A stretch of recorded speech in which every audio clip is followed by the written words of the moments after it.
So I got a question. Okay. When was the last time you learnt a new skill? The last time I learnt a new skill Yeah. was right now with Skillshare. Actually, I do have an answer ready. I did how to make coffee with a proper coffee machine, like barista style. Like, Learned how to make a latte. uh-huh. I learned how to make a cappuccino. Very nice. I learned the minimal difference between a flat white and a latte. Can you educate everyone at home right now? Like, let them in on the little secret, so they can all know. Like, they can all know what they're talking about. It's like literally milliliters of milk difference. To be fair, that's all types of coffee. Because I've just realised. But yeah, it's you could probably give someone a latte if they'd ask for a flat white and pass it off. So, what about this whole like steamed milk or like foamed milk kind of mixture stuff? Does that play into it, or are we literally talking about just volume of milk? I don't know. I think it's just volume of milk. Oh, fuck. And cappuccino. I also learned that if you want to practice how to foam milk, like the way you would with a steam spout, Yeah. you can put a tiny bit of fairy liquid and cold water into a jug, and it acts the same. Really? Yeah. So you all the same things you would do to, like, if you want to make the milk frothier, if you want to make it like if you want to make it silkier, if you whatever you want to do. Yeah, if you want to practice without wasting milk, use like a teeny tiny bit of fairy liquid and some cold tap water. So you could actually, like, next time you're fucking around just like doing the dishes, and like, man, I don't want to be doing the fucking dishes. You could be learning a life skill. Yeah, exactly. Fucking A. And you can leave it on the side for someone you don't like to accidentally pour in their coffee. Hey. Call me 007. Hi, 007. It's good though, isn't it? To handle a little life skill. What about you? What's your? My initial thing was going to be I learned how to make pour over coffee, but then I learned how to make like barista style coffee. So coffee related things. I love coffee. That is. Yeah, I have heard. There's a thing that I'm into. I say with my fucking like my Oatly barista and my instant coffee in it. Don't worry about that. Don't worry about that. I haven't. And your mug that says chocolate on it. Yeah. Bitch ass bitch. Mine says something in German. Oh, that's cool. It's single malt Scotch whiskey. Or Shentoshan. Love me some Shan. Of course, it's backwards, but you can figure it out. Shento Shan, my dude. Yeah, that's what I said. Yeah, that's. I know, right? Love that. What's your life skill that you've learned?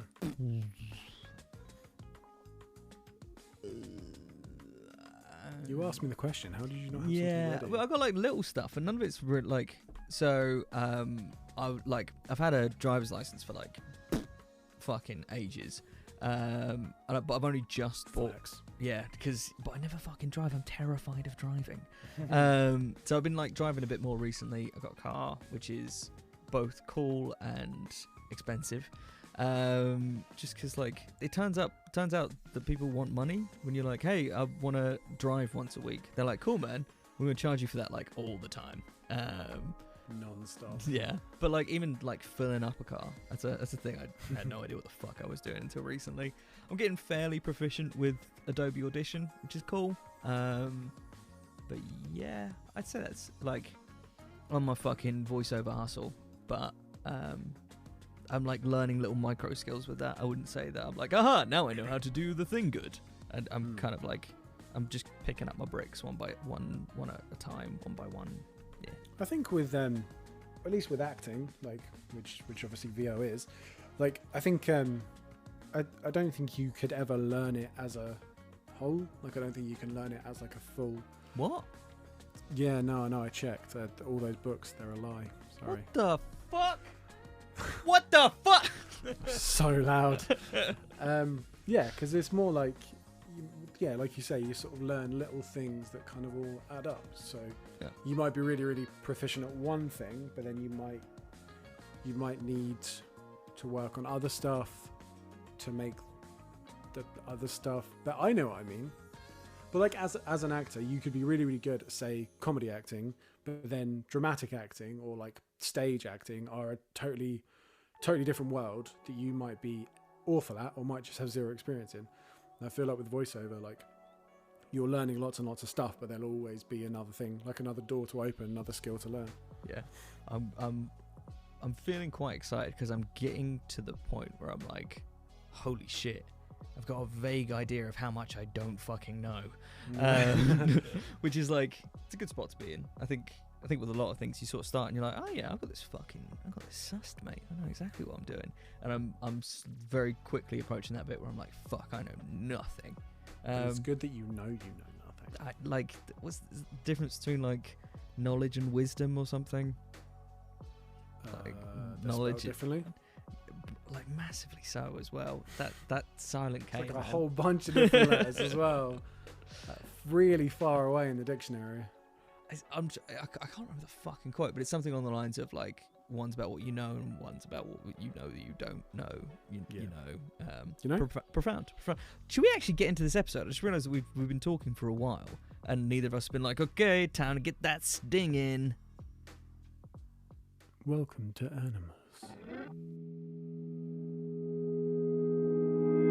Animus.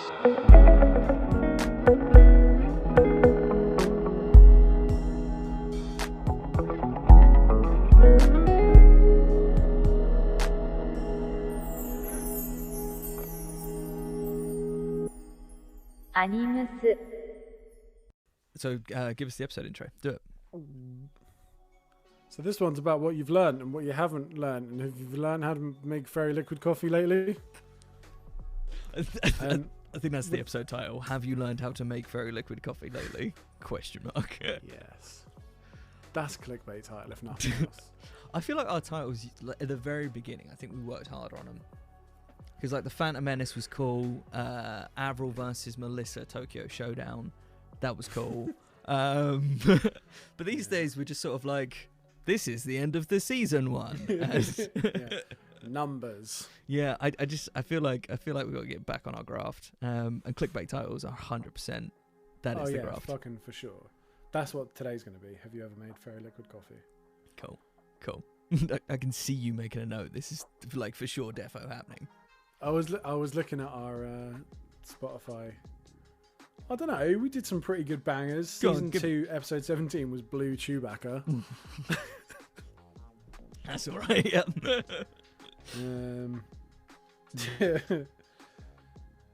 Season 2, episode 10 was We're Breaking Up, Not Clickbait, which was great because it was clickbait. I can't count towards our clickbait count because it's not fuck. Yeah. Episode 19 of season 1 was just part 2 of us, which I thought, genius. It's fucking hilarious, yeah. Yeah, our 2 worst performing episodes, and please everyone, if you go back and listen to them, just to kind of like smooth these numbers out a bit. Well, let's get digital and let's get physical. Really? Yeah, and I honestly, I guess because it's like a 2-part pun, like not even a pun, it's like a callback joke, but I don't know, man. It didn't capture the hearts and the minds of the people. It's a callback joke to a joke that no one found funny. Exactly that. So not only is it not funny, it's also stale. We doubled down on it, but now we're tripling down on it, highlighting how, that was pretty great. Can you guys please listen to those episodes? My goodness. I actually don't know what they're about. I got no fucking idea. I'm not going to read I'm not going to sit here and read the show notes. I will have lovingly crafted. Absolutely. Like, John puts a lot of fucking work into these things, guys. I hope you've been reading them. Yeah, like 10 o'clock on a Saturday night. I'm like, oh shit, I haven't done that. Like somewhere between like, hey, Mike, could you please send through the artwork for this thing that's going live now? Yeah. Like, we mentioned, obviously, intros and stuff. Last episode, we like you totally you did the whole intro, like, hey, can we do the intro? I'm like, yeah, man, definitely. And you're like, still isn't done. I'm gonna fucking get this done professionally, beautifully, perfectly. Yeah, But I still need to invoice you that for, by the way. Oh, dude, my address has changed, so yeah. Okay. But it meant that I didn't get the opportunity to fucking get my correction in. So now I look foolish. I like called you a couple of days after the episode, like, man, I need to be able to like have the time to be like, hey guys, in this episode I said a dumb. Hope that's okay. Talking about the what did I call it? The Mandela effect. The Mandela effect rather than the Mandela effect. Yeah. I'm just sort of sitting there like, because again we go through the revisions and stuff, and John's been doing the edit for the show recently. Thank you very much. It sounds way better. If everyone can just agree with that, just sort of on whatever platform, so I never have to do the edit again. Thank you very much. But yeah, I was listening back to it, I was like, oh fuck. I'm trying real hard to sound like a smart brain boy, and I did not land that one. It's okay. It was in passing. I'm sure no one knows. Sorry if you're wondering why I just got all distracted. It's been silent all day. Someone outside my window is hammering something really loudly. I mean, I stopped. I thought it was Tex at first, and I was like, he's there still. He doesn't have a tool belt. What the fuck? Not yet. Blah, blah, blah. I feel like today's episode is like really low energy. Are you getting that?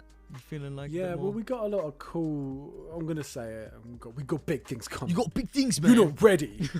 Every fucking band on Facebook. You're not fucking ready for this. Announcement for the announcement coming on Friday. 3, 2, 1. Oh my god. We're playing that venue you saw us at last week. I fucking love a countdown to an announcement for something that's happened in months. Like here's the countdown. Now, and in January 2021, we'll be releasing the first single off our new album. Yeah. Although in saying that, the game that we're the most looking forward to has been doing that for... So, actually, no, to be fair, they didn't do a countdown to the announcement. They just were like, by the way, here you go. Have fun. But that's like a thing that, like, especially in the alternative world, like with rock bands and stuff, they love that. They love counting down slowly to announcing something that's not coming out yet. I think why? I think it's the whole like. So if you look at a kind of like more poppy singer-songwriter, or like anyone in the rap scene, their Instagram feeds. Probably not Twitter, because let's be honest, Twitter's kind of Twitter doesn't really know what it is sometimes. If that makes sense, it kind of fits.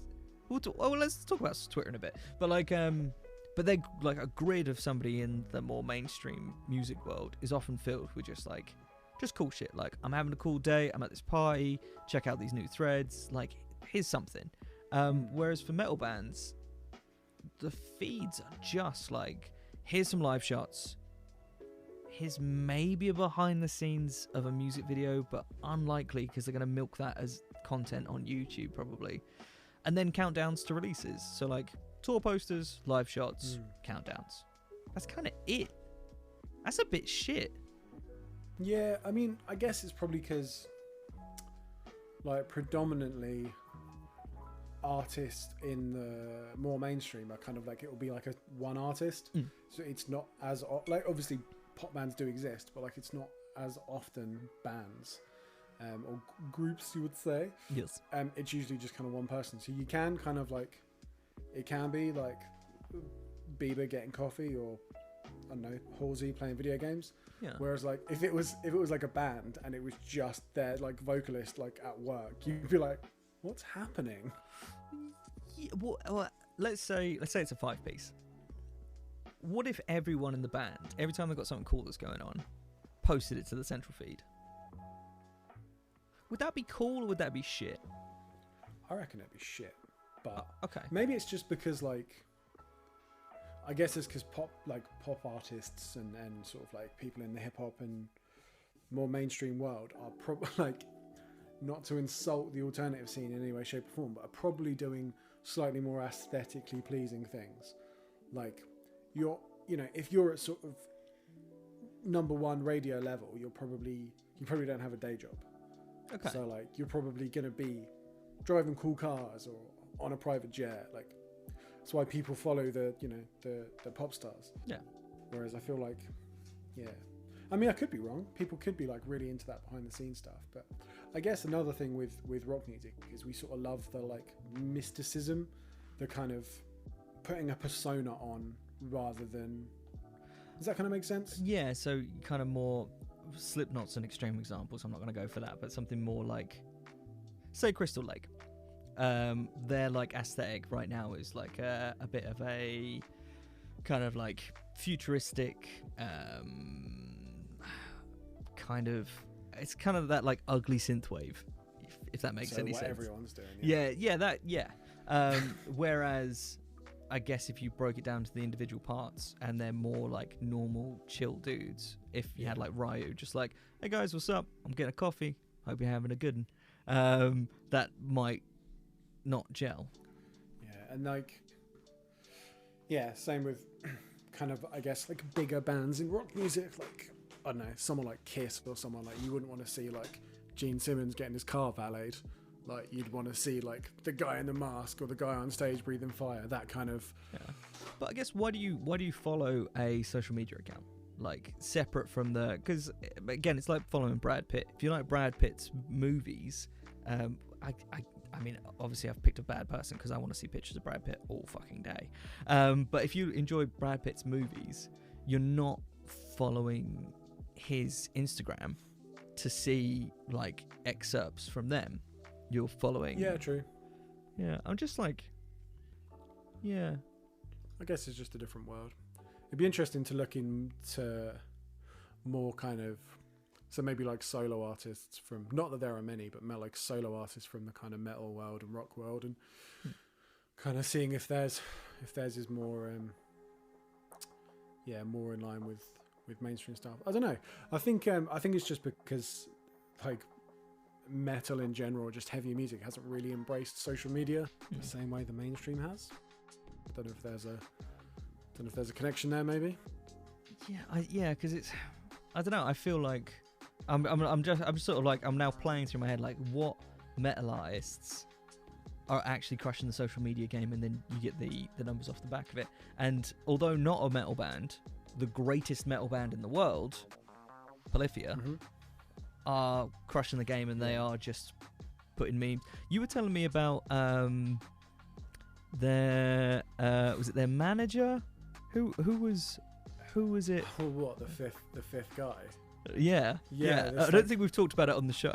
So yes, I don't know what his name was, but at one point Polyphia sort of invented this like phantom fifth member that would post like really wholesome like content onto Instagram, and then he would just be insulted like violently by the rest of the band, and it was just always like this, always these tales of him like defending himself against these horrible band members. But this guy didn't exist. There was no one else in this band. It was so fucking weird. Just lots of like, have a really great day, and then you've got Tim the boy, just like, fuck you, insert name. I'm gonna find his fucking name. I'm sure it was like Jeff or something. I can't remember. Because when we went to go see him, was it last year? I just remember. Yeah. I just remember the crowd just like screaming like, fuck, I don't know, Jeff, or whoever it was, just out of nowhere, just an entire room full of people. We fucking joined in, just yelling at a guy who doesn't fucking exist for being nice. There we go, Jeff. So it's a picture of them at Bam Margera's house, and they're in front of the big famous heartogram, and the bass player is flipping the bird on camera, and the caption says, "Not appropriate, guys. This is the only photo I was sent, so please disregard the foul hand gestures. Does anyone know of any photo editing apps to censor things like this? These guys are so tough to work with, but I'm recently divorced and can't afford to lose this job. Lol. Anyways, thanks Bam for hosting our degenerates. Make sure to catch Bam and the boys at TLA in Philly tonight. Jeff." And then the comments are from Scotty, damn, Jeff, I didn't know you were going through some stuff. Thinking about you. And then Tim says, I wonder why she left you, Jeff.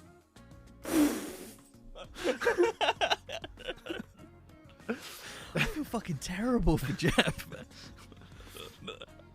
The comments are, fuck Jeff. Someone said the Jeff thing isn't funny. Try again.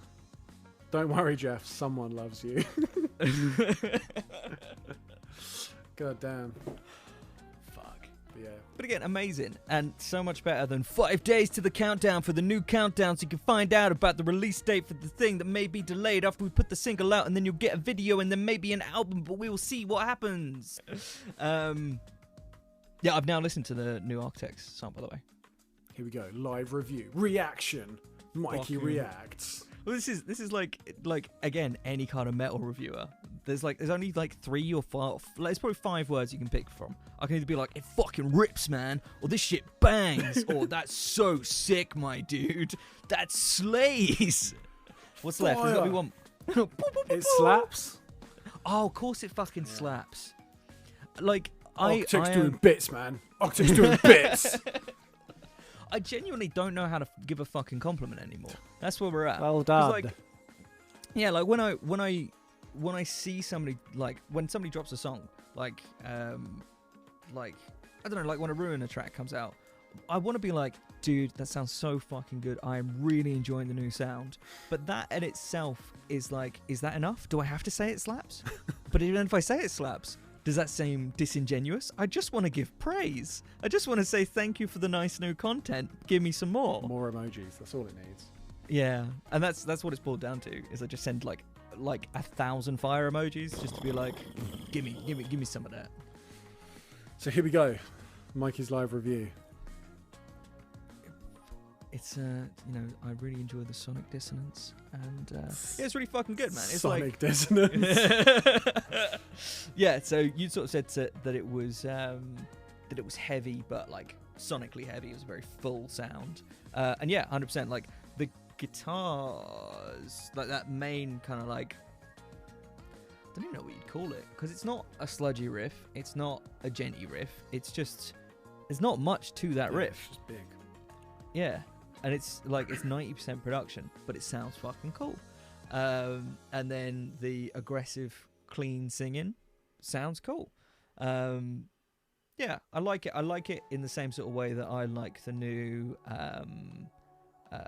Bring Me Young Blood track. It's Young Blood, isn't it? Yeah. Yeah, where it's like, it's cool. It's not really, I'm running out of ways to actually get heavy music in my life now. But I enjoy it as actual music, but I'm not like, hey man, here's this new fucking rager. Yeah, I like the new Bring Me track. It wasn't my favorite of kind of the 3 new songs I've put out. So Luden's, Parasite Eve, and then this one. Like, I thought this was probably my least favorite. But I still thought it was really, really good. And I just love what Bring Me are doing. I love that they're just doing kind of whatever, like, yeah. And yeah, and anything that winds up metalheads, I will fall in love with. Get the popcorn out, and yeah. Oh, I just love it. I love it. I love that idea that, like, and we were talking about this last week with JD, that like bands will try something new that's probably a bit more from the heart, and then people will be like, oh, that's not what I wanted. It's like, okay, well, yeah, sorry. Yeah, I didn't buy this gift for you, so fucking go buy your own. Yeah. And again, it's one of those things, we did it last week, but like the old stuff's still out there. These people are trying to, again, make art. It's like, I'm sorry, I didn't do that commission for you. Yeah. Like, what? And they just announced a fucking arena tour. Announced an album with like 3 weeks notice. Announced a date at the O2. I think they're doing all right. Do you know what I mean? Yeah. Like, I'm sure. Yeah, I don't think they're too pissed. Like, I know that music video, the one for Obey. Yeah. I fucking love that, man. Yeah, I love that brilliant. so much.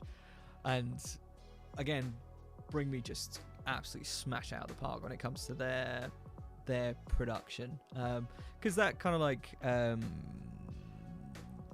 Kamen Rider, fucking Super Sentai, Power Rangers style vibe that they've gone for.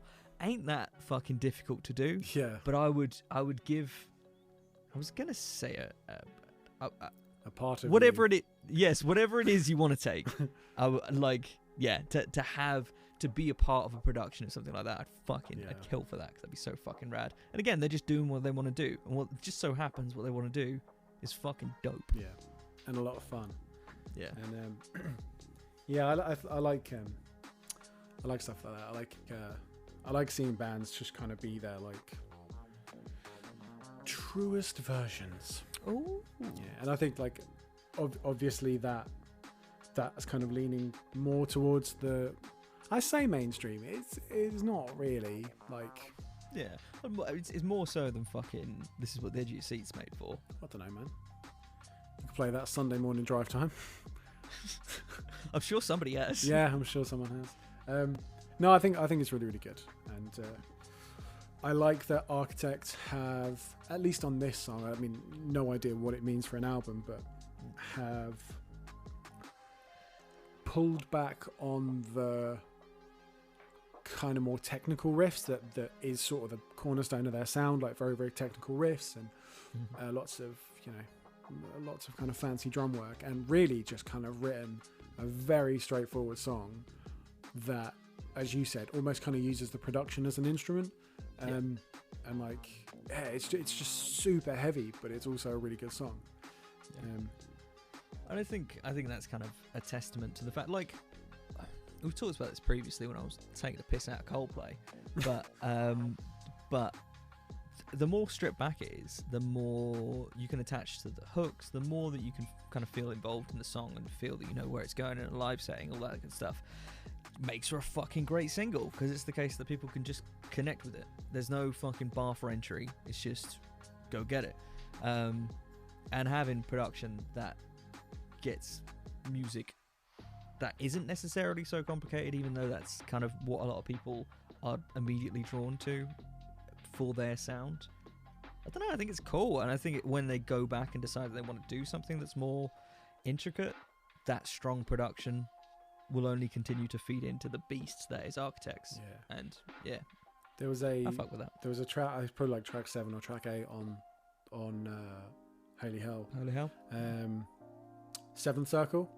Mm-hmm. And that in itself was like, because I really like the Holy Hell album, but it does have a pretty similar sound the whole way through. Like it treads a lot of the same ground on each track. Like it's quite a new sound for Architects, but I think a lot of the songs follow a similar theme. Whereas Seventh Circle, like for me, made that album great because it was so different, and it was so like abrasive, and it stripped away all of the kind of melody and the melancholy and the sort of layering and the synths and stuff from the whole album, and was just such a like punch in the face that it made that album perfect. And I think they've obviously, you know, this is a very sort of synth heavy song, this new one, but for me it's got quite a similar sound in the fact that it's just so straightforward, but also so like aggressive. Yeah, and it sounds fucking full. I made the dipshit mistake. We were sort of fucking around with our technology before the start of this episode, and there was a bit of time that I had to myself, so I decided to put it straight on with my cans at full volume. And my god, that was nearly like a Scanners moment. My head nearly fucking exploded because going from the start of the song to the sort of the drop, I guess. Although it will get a bit louder in terms of decibels, but in terms of dynamics, the fucking switch is plenty. It's good, it's cool, I like it. Big fan. And again, kind of like, that's a band that's sort of, it's sort of an odd one with Architects, because they did try and kind of go out and do something different, and then obviously, you know, it wasn't well received. And then when they sort of, I can remember, is it Daybreak, A Day In, Day Out? What was the name of the album? Day In, Day Out, I want to say. Okay. I think that's the one, I don't know. I can't remember if that was the name of the single. It was, The Here and Now. Cool. So, And yeah. the first single off that was Day In Day Out, Yeah. wasn't it? And there was the album after it was called Daybreaker. Okay. Yeah, so they sort of kind of went out and went for a more like kind of more towards a sort of alternative rock, kind of melodic hardcore sound, and then obviously didn't get the love from the fans, and then kind of pulled it back to that more aggressive, more technical style, but kept, I think, like a lot of the elements of the melody.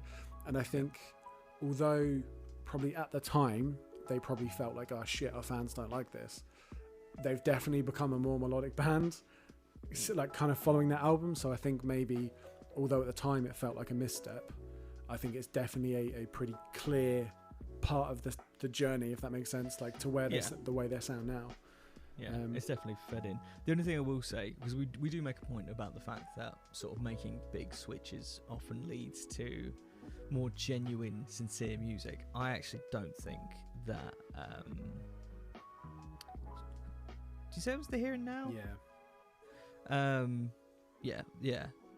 I didn't think that album was not in a sort of like, oh my god, I can't believe you've done this kind of way. I don't think that album was great. Yeah, so I couldn't name you a song off that apart from the single. Yeah.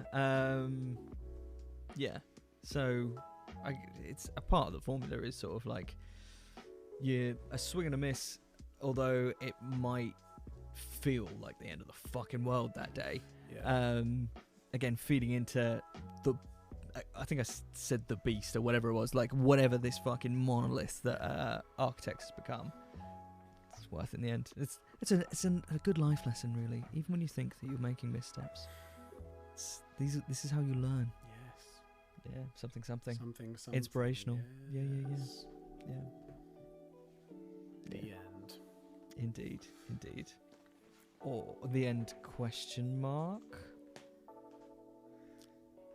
Right. Yes. Right. I was going to make a funny joke, but I didn't have one. Oh. So what have you been listening to, mate? That new Architects track. Most recent discovery for me has been goddamn Bill fucking. You heard of Bill Murray? I've definitely heard of Bill Murray. But have you heard of Bill Murray? I've never heard of Bill Murray. So on Spotify there is someone called Bill Murray, spelled Bilmuri. Okay, because Bill Murray is a fucking artist on Spotify. But actual Bill Murray. Yeah, actual Bill Oh Murray. my god, it's Bill fucking Murray. Yeah. But Bill Murray. Okay, I've just found. Yeah, like an album, I don't know when it came out, sometime this year, called Murray and Friends. The first track has got Dayseeker on it. Third track has got Tillian. It's really fucking good. I wouldn't really know how to describe it. We'll probably bung it in the Hero Spins First playlist this month. But yeah, if you fancy something a bit different with absolutely no lead into what it sounds like, check out some Bill Murray. Nice. Yeah, and again, Dayseeker and Tillian, you get kind of a vibe of what you can expect from the vocals. That's cool. How about you, Boo? A bit varied at the moment. I've been adding loads of kind of uncharted sounds to my like liked songs. Yeah, just some, like every time I hear a song, I'm like, oh, I'll add that to my liked songs, and then kind of use it as like a playlist if I'm like, I need to go somewhere and I can't bother to pick an album. And it's been interesting how varied it's been over the last sort of couple of days. Like there's some really minimalist stuff in there. There's I'm just thinking, should we compare our last 10 liked songs on Spotify just for the fuck of it? Yeah, of course. And let's just rattle some stuff off, and people want to listen, they can go listen. If not, that's chill too. Cool. How do you want to do it? Do you want to do your 10? I'll do my 10. Do you want to do 1, 1, 1, 1? Let's do it 10 and 10. Otherwise, we're just going to go back and forth. So you go. No, you go. I go. Okay, I'm the victim. Okay, so the last 10. See, before putting this playlist together, I only knew of one of these artists. That's how like, So I Love You Gold and Blue by Sonic Youth. From the Top of the World by My Brightest Diamond. Take It All by Helena Deland. A classical track by a Polish composer whose name I'm not going to butcher. Rule of Nines by a band called Spirit Box. Now, I'd never heard of Spirit Box before. Yeah, they are really good. And again, like that. To be honest, like by the time that second Loathe album had come out, I was very sick of hearing people sort of do the like super heavy down-tuned thing, and that like nothing but love for Loathe. And I think so many bands have carbon copied them. Wearing a Loathe t-shirt right now. Yeah, but kind of hearing lots of carbon copies of Loathe, I got quite turned off by the sort of down-tuned kind of modern metal thing for a bit. But like hearing that Spirit Box track, I was like, okay, this is really, really good. Yeah. Was it you or Miguel who put the is it Holy Roller? Because at last month's Hero Spin's first playlist, there was a Spirit Box track in there. Oh, cool. Yeah, I saw the track Holy Roller, but I didn't like, I haven't heard it. Literally, that Rule of Nines is the only one I'd heard. Yeah.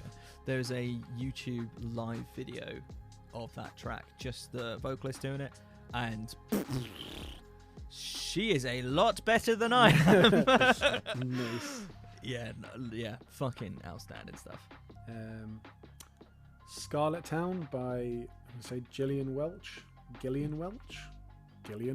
Who knows? So many variations. That like was one of those tracks there. Like I was listening to a playlist of someone else's creation. So all of the music was varied, and when that came on, I just kept hitting the back button at the end of it. I'm gonna say a genre that I'm sure doesn't exist, but gothic country, and I don't mean goth in the Danny Filth sense. Oh my god! I mean in the sort of Netflix serial drama Deep South. Yeah. Kind of like this really just moody, just vibey kind of country music that's kind of more like folk. And yeah, it's just absolutely, the girl's got like an amazing voice. And yeah, one of those tracks that just every time they got to the end, like I never heard the last like 3 or 4 seconds because I was already like, I'm back to the start. Yeah. I don't know. Did I pick 10? Can I count? I don't know.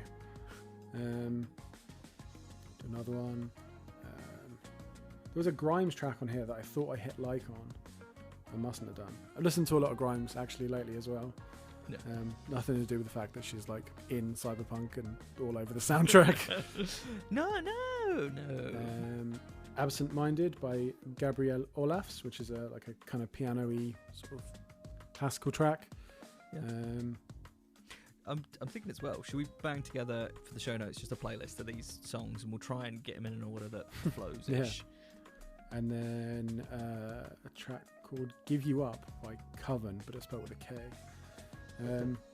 Yeah, which kind of like electronic. So my listening for the last like week or so has just been bizarre, to say the least. There's not been like a single artist where I've been like, oh cool, I'm into them at the moment. Well, right, it's a spice of life, mate. Yeah, there's. What about you?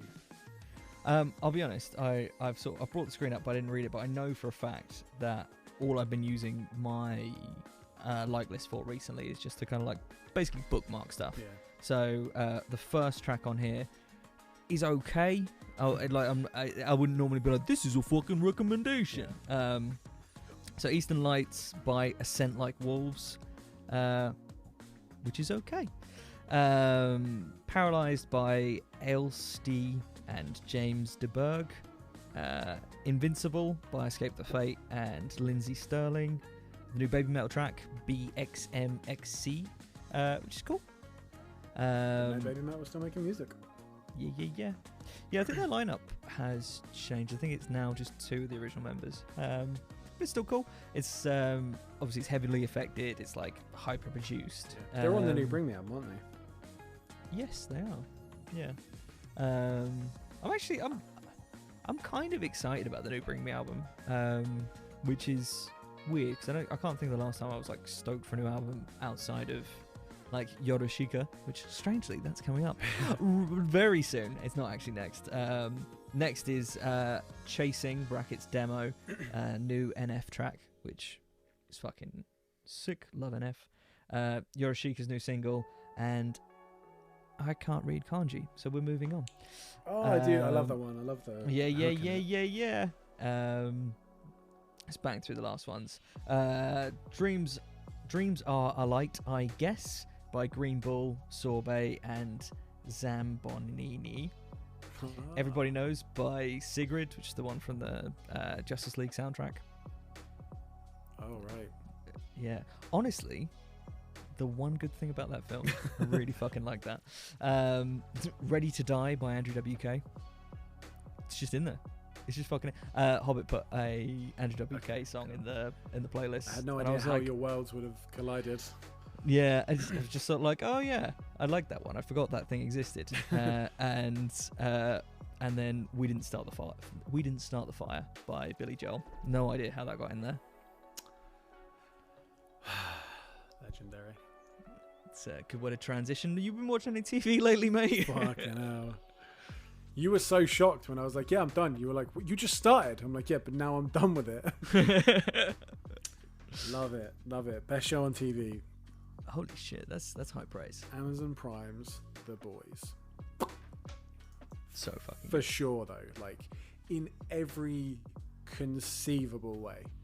Yeah, as an action show, as like character-driven stories, as like a bit of tongue-in-cheek, as a bit of a I don't want to say parody, but maybe just a bit of a poke at certain other franchises. Yeah. It's just so good, and the actors are incredible, and the characters are incredible, and it's filth. It's absolute pure filth, fucking gratuitous filth. But love it. But love it indeed. But love it indeed. Like, yeah. So we talking about The Boys. Our boys, The Boys. Carl Urban and friends. Although everyone's so fucking like, I stepped into it before Carl Urban, and now I'm like, Anthony Starr's fucking great, Jack Quaid's fucking great, everyone's fucking great. It's very hard to articulate because there's, in terms of like the acting, everyone's fucking top tier. My favorite character will change week by week. Yeah. At one point, I was like, "Fucking Lamplighter is so good." That fucking scene where, like, no spoilers, but where Huey has to babysit him is like the funniest fucking thing on TV. Like, it's just so obscure. Yeah. Again, like, maybe that is hard spoilers. Don't worry about it. It's fine. Look, honestly, let's just beep the word. Yeah. Let's give them the beep. And they're going to be like, we already heard the beep. What the fuck are you talking about? Don't worry about it. We got you. Yeah. It's just so fucking... Anthony Starr, man. Homelander. That dude is fucking crazy. It's a hell of a character to play. Like, it's so good. It's so... Just everything about it is perfect. I got recommended a video of Starlight. I cannot remember her name.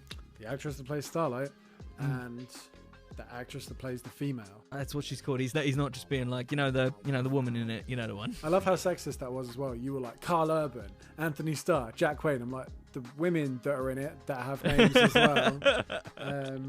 That I got recommended a video of them, like, not the characters, like the actual actresses, just making cocktails together. Yeah, the actress who plays Starlight has her own YouTube channel, and okay. Yeah. And it was so, again, like, try and not spoil it for anyone, but like slightly different to their characters, specifically again, the female. Yeah, hearing Kimiko actually talk is a bit like, what? Yeah. What? Yeah, and smile and laugh. Yep. Is she well moody? And yeah, again, like trying to kind of be careful about how much we talk about, but the characters that you're meant to hate in it are so well acted. You feel like just a visceral reaction when you see them on screen, like, I hate you so much. And that only comes from being a great actor. Because like, if you saw them and you're like, I don't really give a fuck, then you'd be like, okay, this acting is like wet flannel. And again, like, you get so much from season 1, And then season 2 kicks in, and it's just sort of like, how do you raise the bar? Like, what do people really fucking hate? We got you.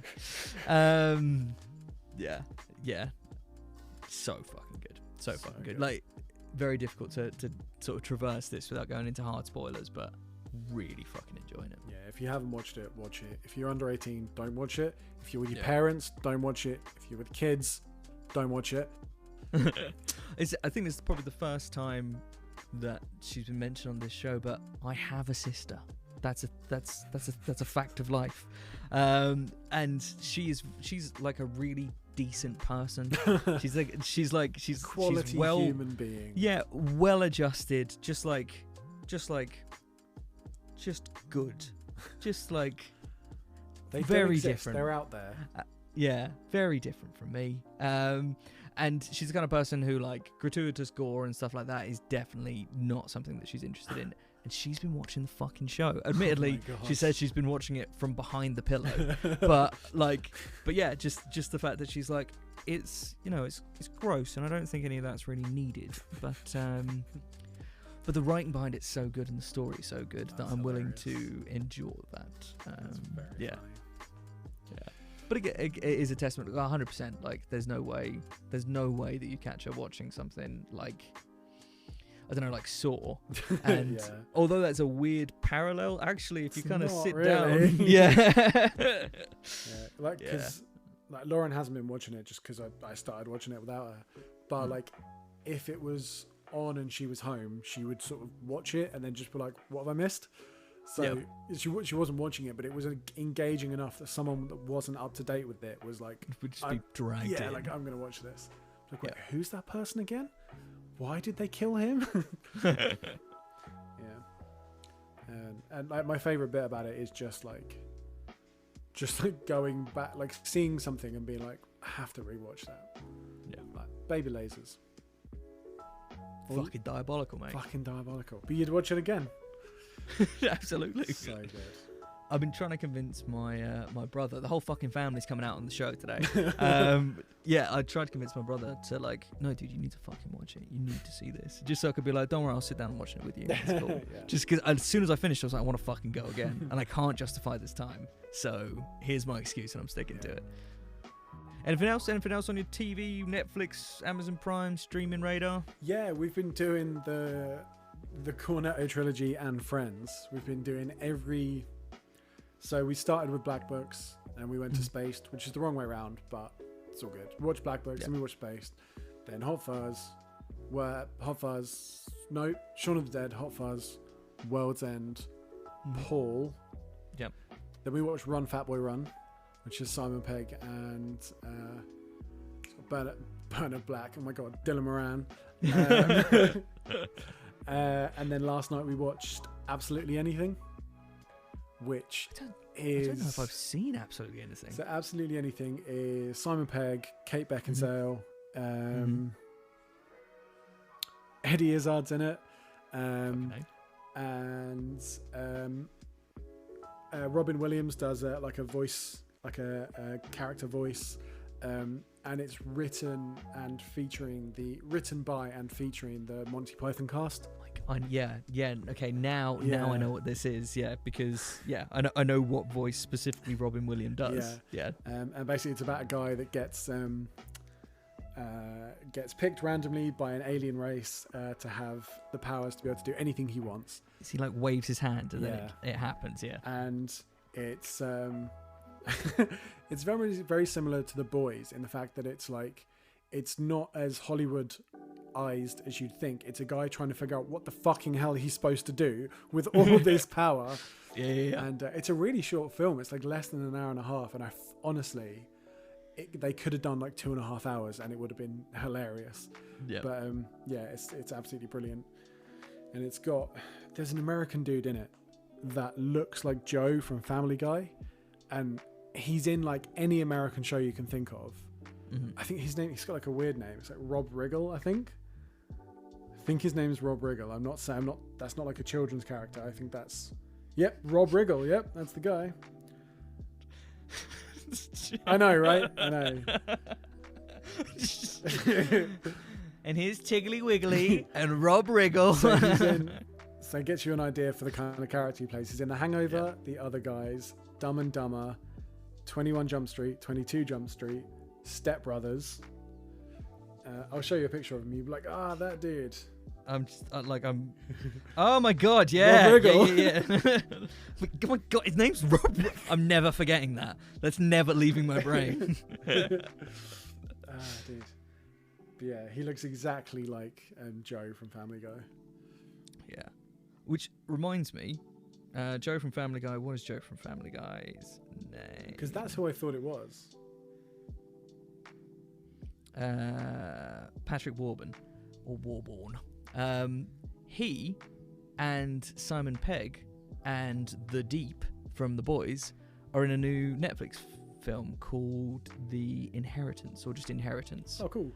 And it is like because I watched about halfway and then I had to sort of jump out to do a couple other things, but so far it's like a psychological thriller Okay. with Simon Pegg and Joe from Family Guy. Nice. Yeah, which like just fucking blindsided me because I pressed play because the banner icon had The Deep. He has a name as well. Chase Crawford. And his name is Chase. Yeah. That's a really like.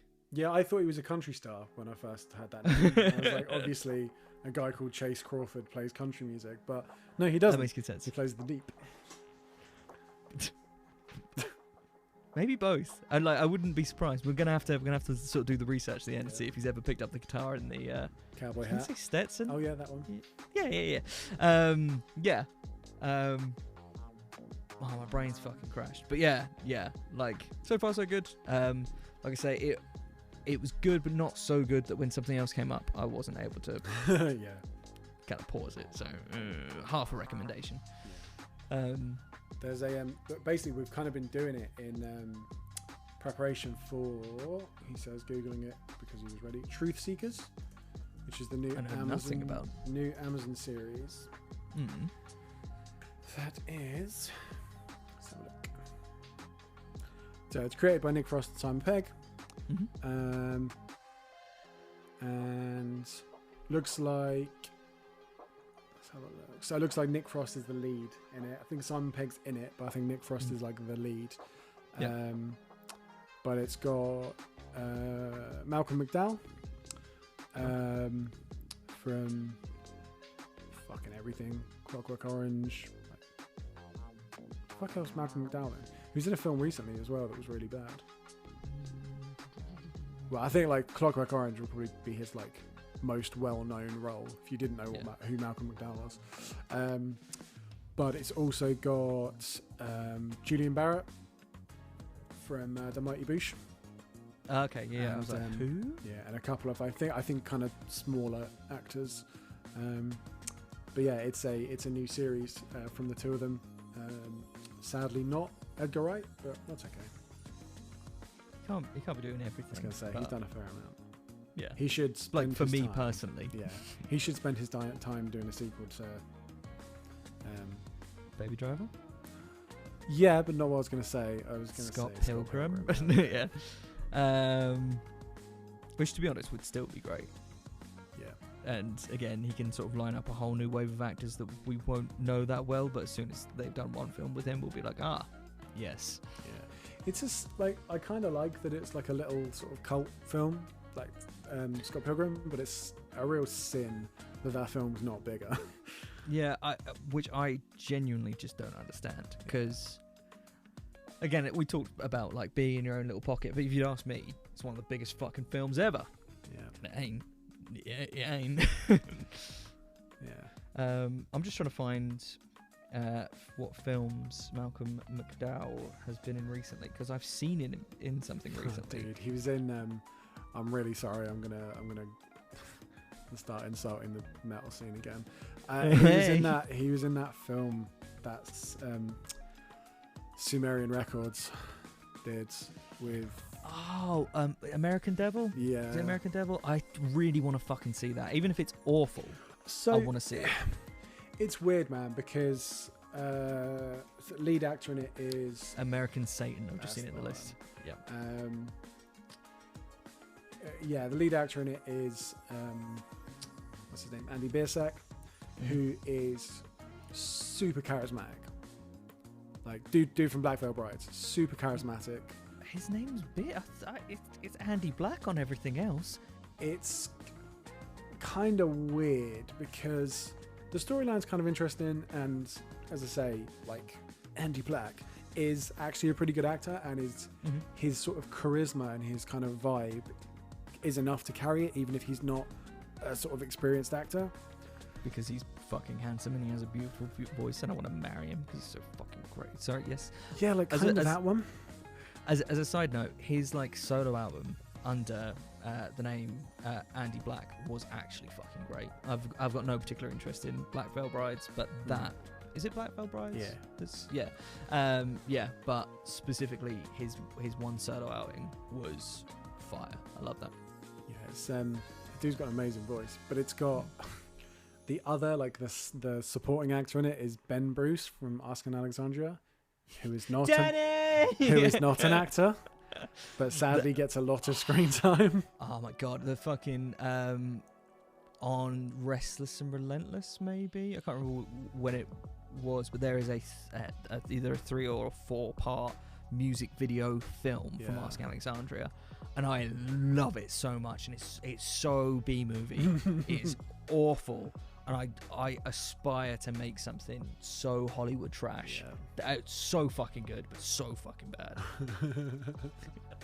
But they announced a spin-off, like a series called Paradise City, that was like a continuation basically of the film, which is kind of crazy because it had such a limited release and it was such a small film. Like it seems kind of crazy that they like managed to get a series out of it. But I think it's with. I was trying to see. I'm sure there was like a fairly big platform that it was on. But I think we were talking earlier in the episode about how the metal scene, their kind of like generation of content's pretty fucking trash. I feel like, sorry, metal scene, you know it's true. Much more succinct than we put it earlier. Before it was like, there's ways in which they can improve. Now it's like, it's hot fucking garbage. But yeah, I think if you can produce a film, even if it only gets like a cult following, then double down. Yeah. Fucking go for it. Yeah. I'm fucking committing.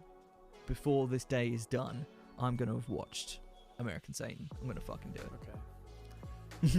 Okay, buddy, you do you. Let me know how that goes. Future content would be fine. On the Jasta show, they have this segment. It comes up like maybe once every fucking 6 months, but it's called "How Awesome Is This?" And it's basically just the same 3 dudes sitting down to watch like 80s action films and then talking about it for 2 hours. And that's what this can be. Except rather than "How awesome is this?" it's like, why did you do that? What else could you have done with the hour and 42 minutes? And like it would have cost a couple of quid. Did you break even? Yeah. But then again, people blow money on adverts, and that's what this is, really. Yeah, kind of. Yeah. Is it as effective as putting out $100 hoodies? Who knows? It's got a pretty big cast, man. Like you've got. Let's have a look. Denise Richards. Cool. You've got Drake Bell. As in Drake. As in Drake and not Drake and Josh Drake. Yeah, not Drake. No, not Drake. Drake Bell, I think his name. Yeah. Yeah. Is he from? Yeah, Drake and Josh. Yeah. Yeah. Sam from Game of Thrones, who I'm sure has a name. Yeah, just quite a good cast. It's kind of odd that for like a first film and for such a niche outing as well. It's very weird. Yeah, but if you got the money, yeah, we should stop the episode right now and then you can watch it and come back and you'll be like, "What the fuck was that?" I mean, we can do that. We can do that if you want to do that. So we did that. However, it didn't quite go to plan. Before we move on to that story, I'm going to do something we haven't done in a while and play some music by our good buddy Night City Slow Lane. This is a track off the Comfort EP and it's called Pretty Unperfect.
부정할 수가 없네요. 이제 못생긴 거. 못생겼어요 저는.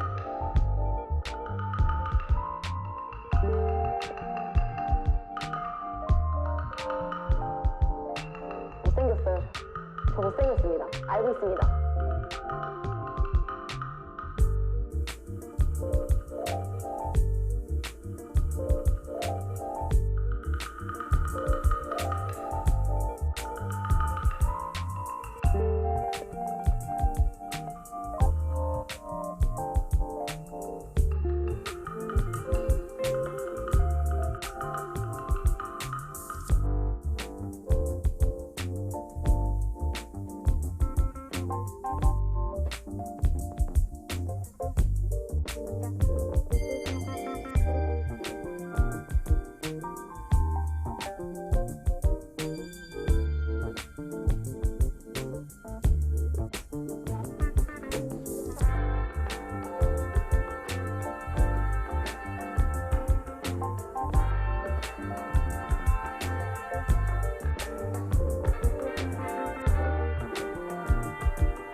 So we're back. Mikey's brushing popcorn off himself because he's just sat down and watched a film. How was the film, bro? Tell me. Tell the people. Okay, so here's the thing, right? So I don't fucking understand how in 2020 you'd be like, oh, this film's available in America. It's just a fucking in America. Fuck's sakes, man. Fucking, okay, so I went on iTunes, I went on the YouTube, like, buying stuff bit, the, like, purchase movies and TV shows area of YouTube, which is where I've been trying to, like, put all my stuff these days, because it's all centralized. YouTube's fucking, it's not fucking on there, though, so that's cool. Not on the PlayStation Store, not available on Prime Video, either to buy or just to fucking watch and rent. Like, what? The fuck, Sumeri? I should reach out for comment. Like, hi there, sorry, I was just wondering what the fuck you were playing at. like. We're trying to promote your film for content. Yeah, like explain this business model to me. What we thought we'd do is we just I know you can distribute internationally, but we just figured no. So it's American Satan, so no one else is gonna get it. International. Yeah. Otherwise it'll just be Satan, you fucking idiots. Yeah, you can use that name providing It localized. is a regional exclusive. Pricks. Fucking pricks. Yeah, and That's the Sumerian deal we were after. Yeah, fuck you guys. Just to make it clear, very pleased with sort of the artist catalogue you're putting out and stuff, and thank you. No, but eat a fucking I don't know, something that you don't enjoy. Eat something that you're like, like a warm chocolate bar. Like know, someone's left it in a car for a couple of days. It's Oh, like okay, a warm yeah. day. Yeah. I was gonna say, because like a warm chocolate bar, like there's a whole fucking fondue industry that you're just taking the piss out of right now, and that's inconsiderate. So. Just, yeah.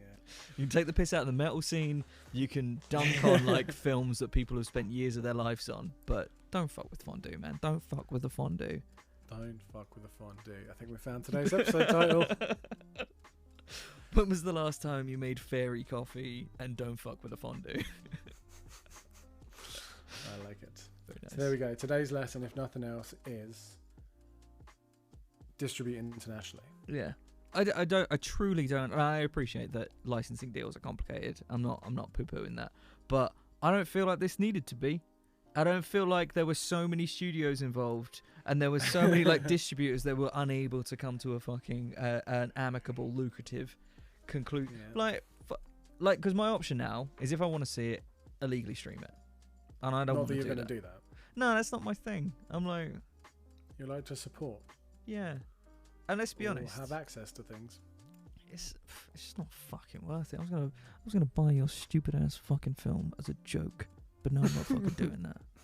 Eat a dick. Eat a dick. Yeah. I don't know. It's just unnecessary. Much like terms that I use sometimes when I'm frustrated. Totally Yes. unnecessary. Totally unnecessary. Well, what a disappointing conclusion. I mean, I kind of used the time to watch some of Kick-Ass though, so that was That's good. good. Yeah. That's a good film. Yeah. Some might say that film, It's good. is entertaining. Yeah. Has a good, solid cast Yeah. and a funny storyline. Yeah, no, that's, Yeah. some people would say that. Yep. Because, Yep. yeah. So there we go. There we go. Yep. And the Discord is popping with some real thirst for Alison Brie. Yeah, I got that tag as well. It's It's a like, bit like, ooh, okay. is that how we talk to each other in that group? In I that Discord guess now? I guess so. Okay. Like, god damn. Yeah, I sort of dropped in there the fact that I just finished Community, and that's been like that was like fucking amazing show. But yeah, wrapping that up was a bit of an emotional like, oh, okay, cool. I guess that's over now. Bye, friends. It's quite a long show, isn't it? I think. Yeah, 6 seasons. Bless you. Hashtag and a movie. Bless you. Excuse me. Thank you. But there ain't no movie. So yeah, I just want more. There's no movie. Why is there no movie? I don't know. But Was maybe there meant to be a movie? Is that the... the like you have to watch it. It's an amazing in joke that you'll have to watch Okay. the whole thing, and you'll be like. No, Get I it. get it. Now I'm part of the community. Speaking of community vibes, I hear you're watching a comedy TV serialized thing. Big smiley face. I am.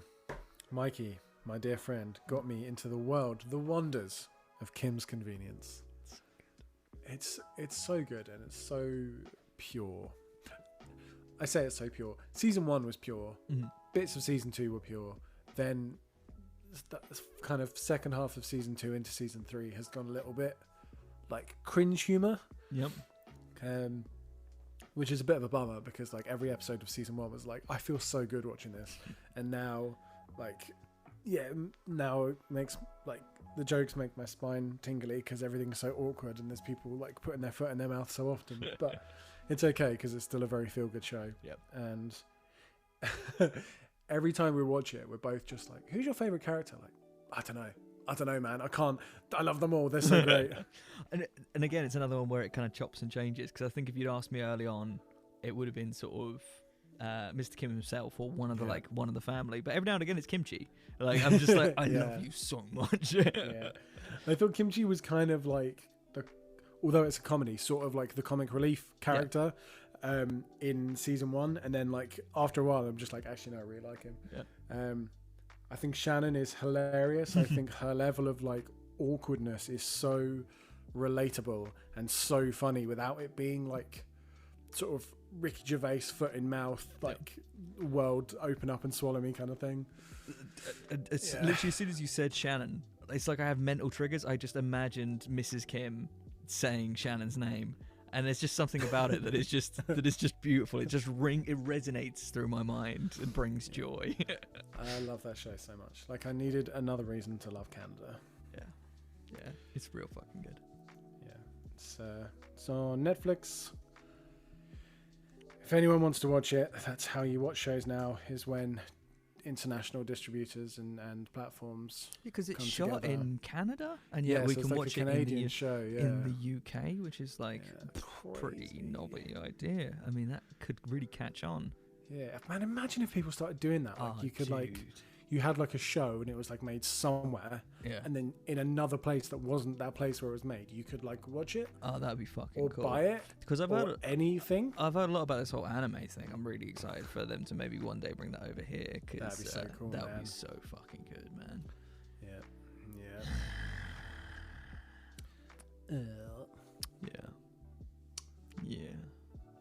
But it's fine. It's fine. Because it has to be. It has to be fine. Pardon me. Cunts. I didn't say anything, mate. Oh, good. Cool. Sound like you did, though. Huh? No, sorry. I was reading about Constantinople. Oh, yeah. Cool. Yeah. Sex. Yeah. Apparently in Afrikaans, the word cunt means child.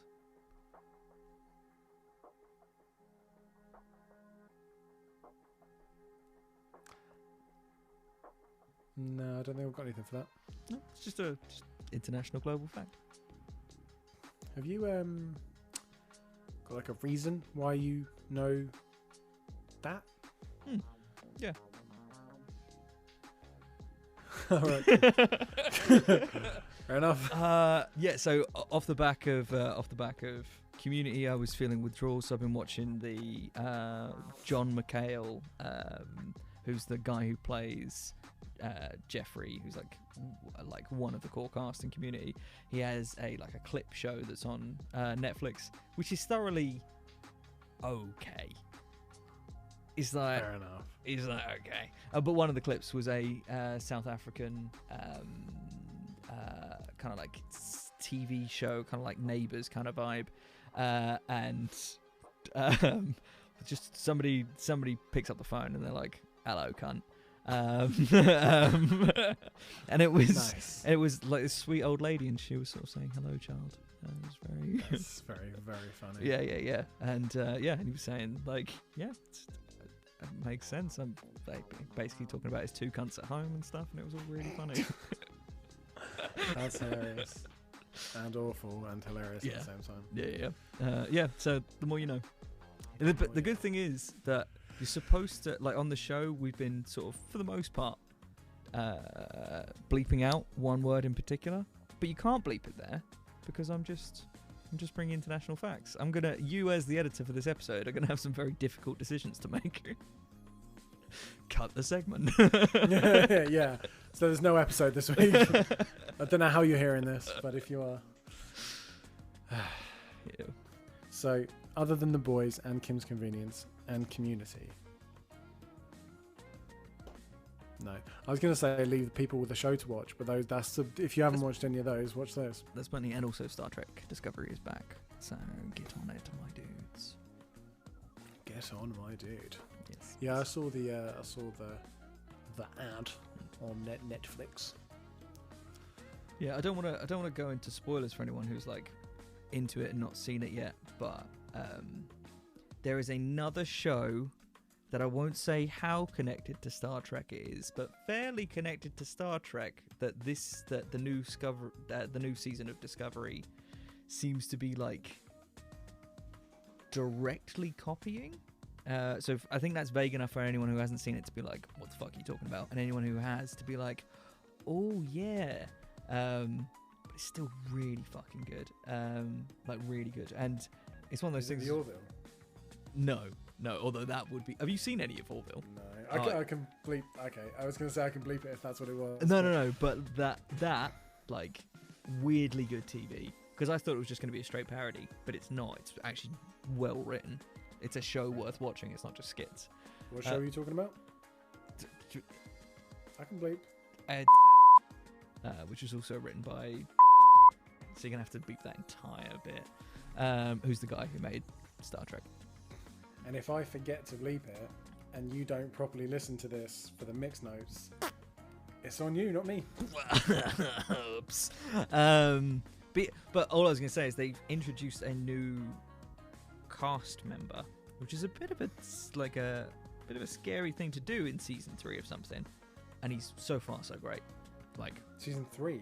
Yeah, season 3 of Discovery. I thought it was on season 2. Fuck. Right enough. Yeah, it's real good. I think for anyone gone.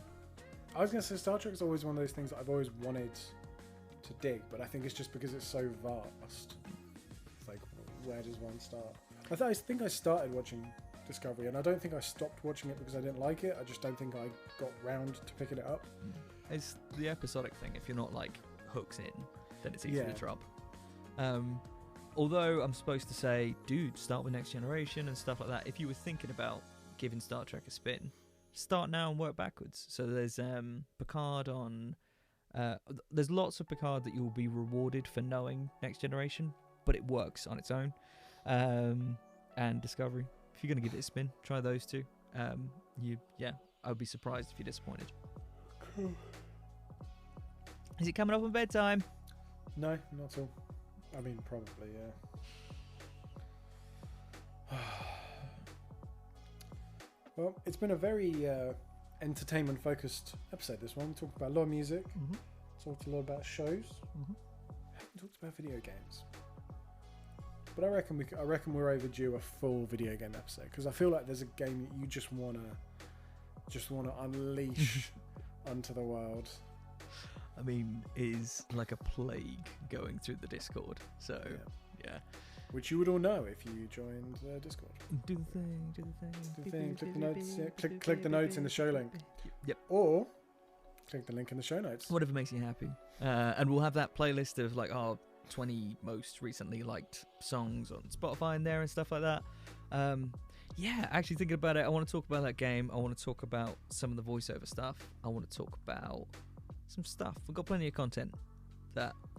Loads of bits, mate. We're doing bits. Doing bit. Animal Slide's doing bits. You're not ready. Let the countdown begin. But seriously, you're not ready. So not ready. You never heard /seen /understood /experienced anything like this before. Because you might think that you're ready. That's something you might believe.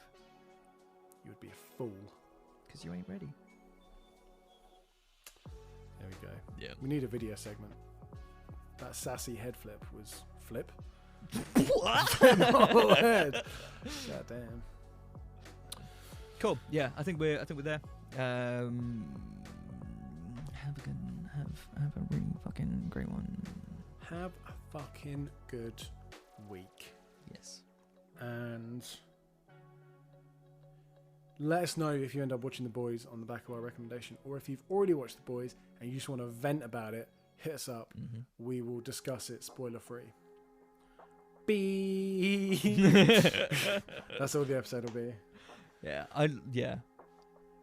I reckon we need to do like an amnesty kind of thing where we're like, in X number of episodes, we're going to talk about it in detail or something. Like kind of like we did with the run up to the Neon Genesis episode.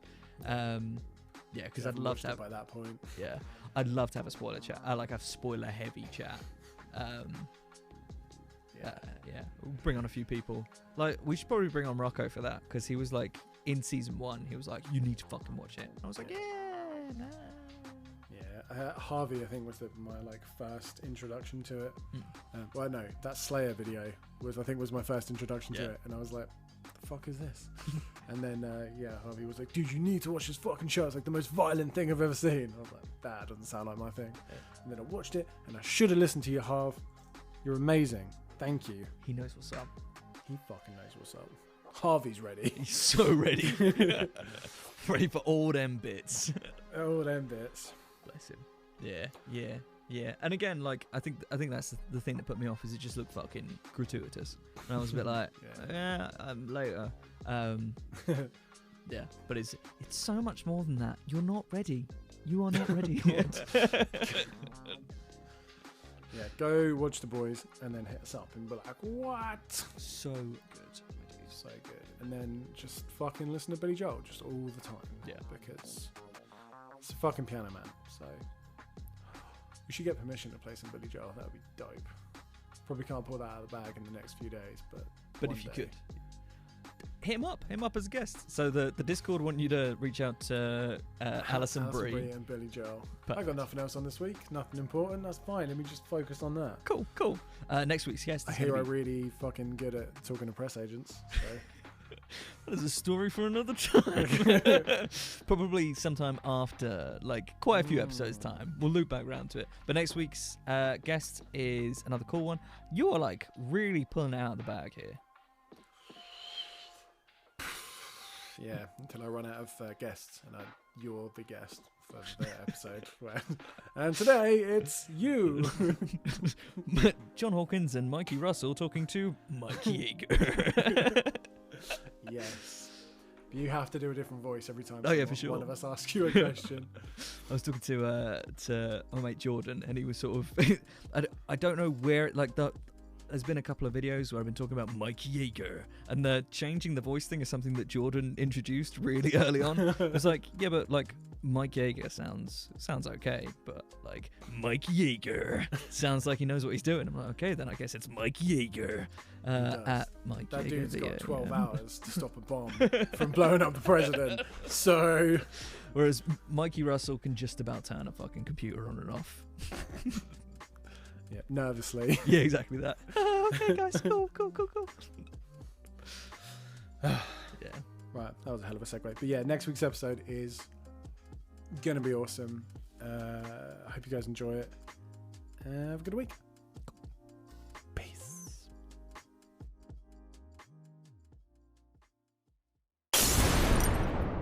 Blooper reel. I don't understand. I aspire to make something so Hollywood trash that's so fucking good but so fucking bad.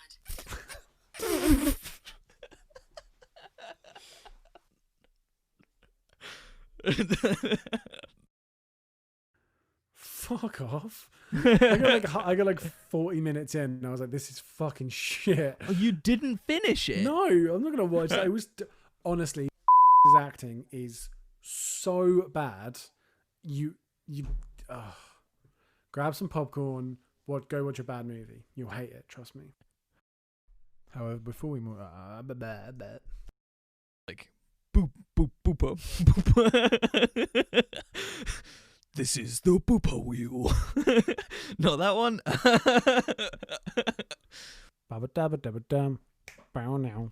Oh, it's the new one.